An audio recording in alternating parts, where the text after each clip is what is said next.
Chilling tales for dark nights.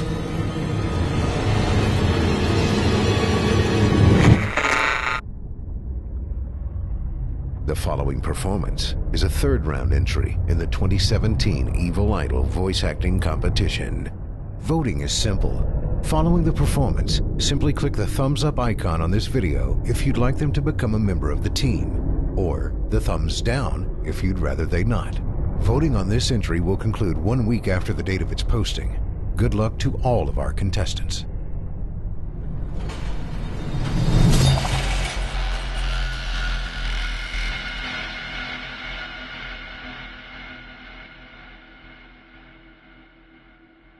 Justice isn't blind.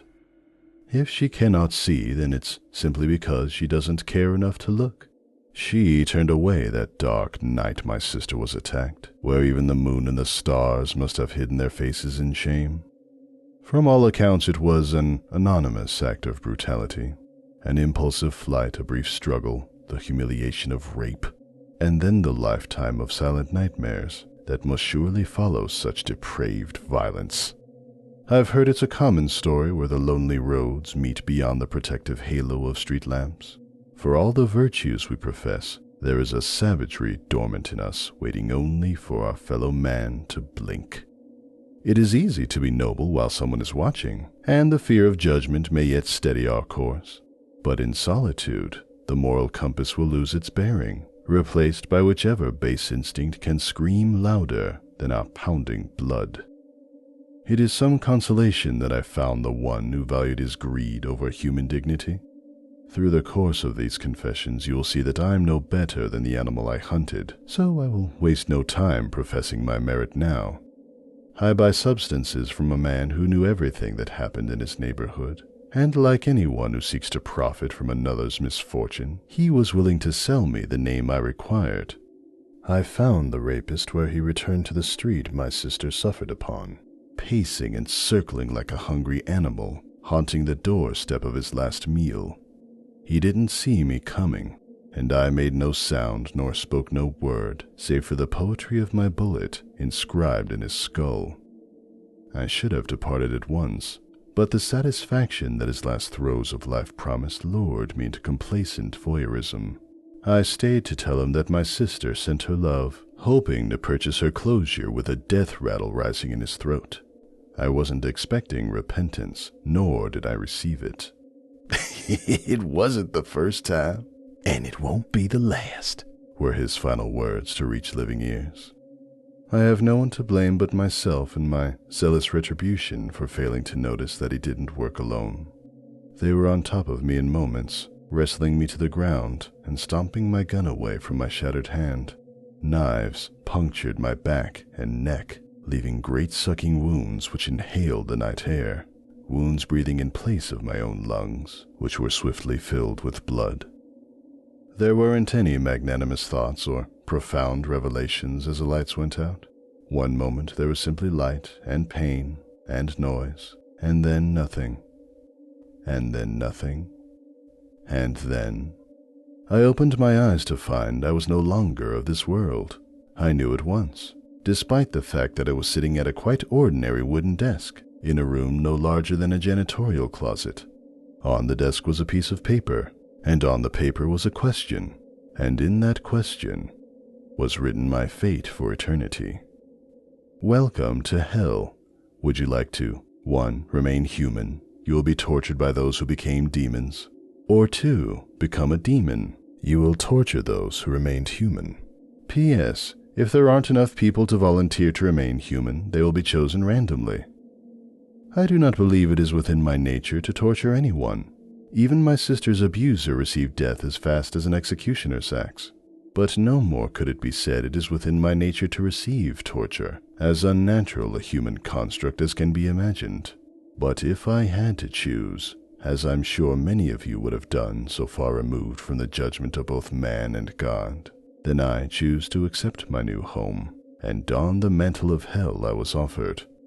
I steeled myself against the horrendous transformation I pictured, imagining razor talons growing from my bones to rip holes in the flesh, or an entropic decay to wreck my body. until my skin ran down my face like candle wax. No physical transformation came over me, though, a phenomenon which I can only account to the devil's ironic sense of humor. I knew it from the first moment the floor dropped underneath to fling me down into the charnel realm, however. I was a demon now, and it was heaven to me. I expected the first time to be harder. The woman was presented to me in perfect physical health. I haven't noticed any discrepancies in age since I've arrived. Everyone looks to be in their mid-20s here. The room sealed, and I was given an hour to work on her. I find it distasteful to dwell on exactly what I did, but I remember rationalizing it cleanly with the knowledge that she was only here because she deserved it. Never mind that I was here too. Never mind that it could have been me randomly chosen. Never mind that she could have volunteered like this to spare another. She was in hell, and it was my job to make sure she knew it. It wasn't until I'd finished that I learned the second rule to this infernal game. Once the hour of punishment had been completed, the human is offered a choice. They can get revenge on me, or they can accept their pain and continue their journey. Those who refuse the chance to retaliate shall be incrementally elevated until at last their soul is cleansed and they are set to be reborn on earth. If, however, they choose to turn the torture on me instead, I will be nourished by the pain and descend further along the dark road I have chosen.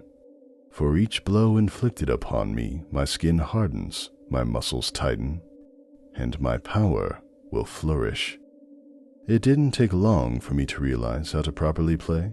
The only way for me to progress was to inflict a punishment so foul and induce a hatred so deep in my victim that they choose revenge over the quality of their immortal soul. And progress I must, for untold centuries of this game repeated has refined some demons into legendary masters of their craft.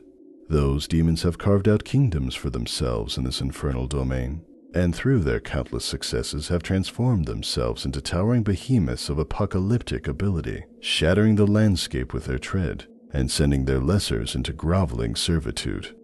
Since the moment I chose to become a demon, the gates of absolution have been closed to me forever.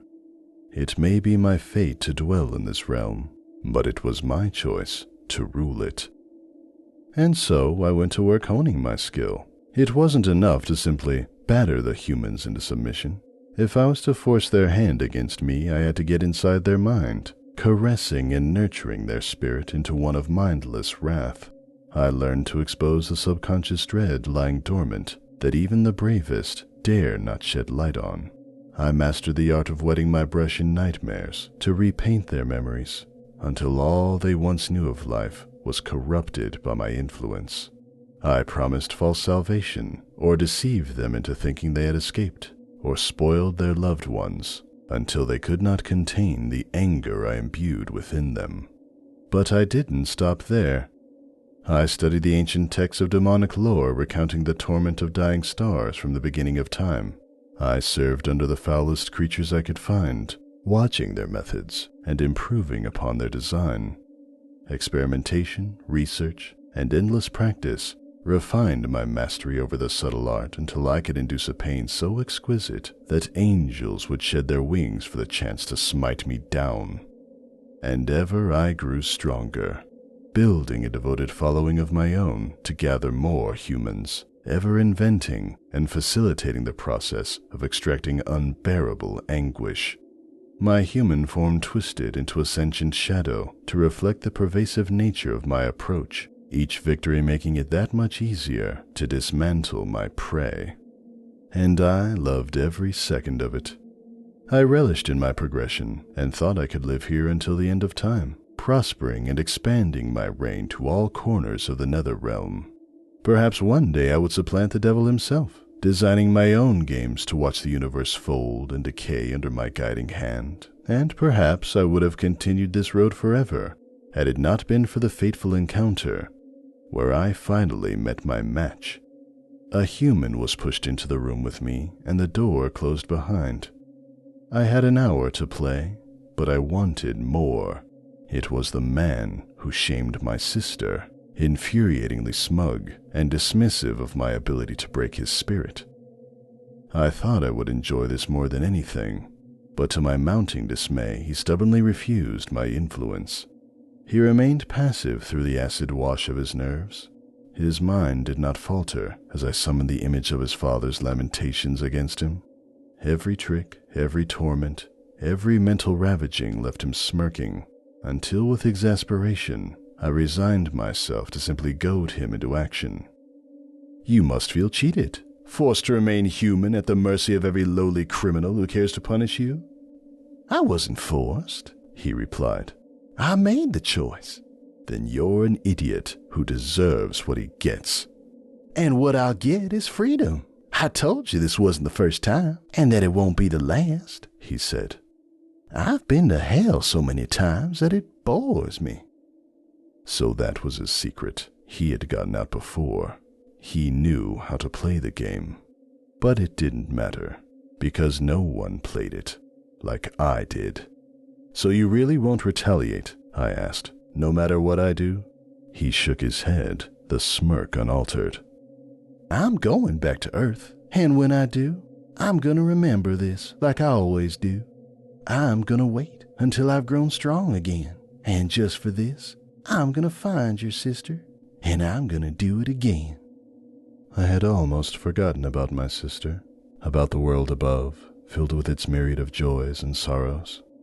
I missed her in that moment. I missed being alive, and as much as I enjoyed the role I had carved for myself here, I wanted to be back again.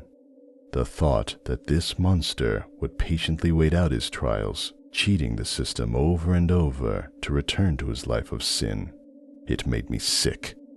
The tables had turned, and all the hatred I sought to pour into him was rushing into me instead. I wanted nothing more than to flay him down to the core of his being and set such a fire in what remained to burn for all time. But even if I could somehow force his hand against me, even if I broke him so badly that he never escaped, I would still be here forever. And I hated him, and I hated myself, and it was the hardest thing I've ever done to hold on to that hatred and turn it aside.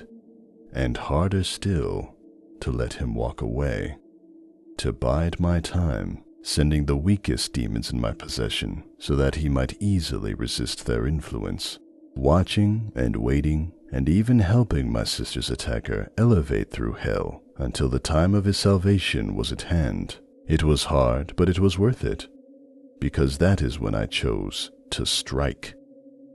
I had already learned to infiltrate the mind in my pursuit of torture, and through my mastery I had infiltrated the spirit as well. I hid within his soul when his judgment was passed, concealing my hatred within his hatred, tempering my fire with his calculating patience. And when that soul was whisked away, I traveled with it, sleeping so softly within his dreams that even he did not know he bore me as his silent passenger, until the day when he was born on earth, and I with him. The struggle was violent but brief. It is easy to wrestle an infant's mind from them, and when the child's eyes opened, it was I who looked out. He may resist me yet, but I bear with me all the subtle crafts I have honed in hell, carrying them to earth, where they can be put to better use. You see, hell is heaven for the demons, but all the worst of us have found our way back home.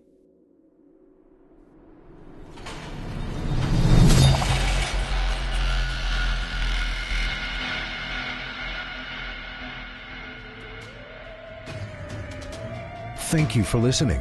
If you haven't already, don't forget to cast your vote for this contestant via either a thumbs up or thumbs down vote, and help decide who becomes the next evil idol. In the meantime, turn off the lights and turn on the dark.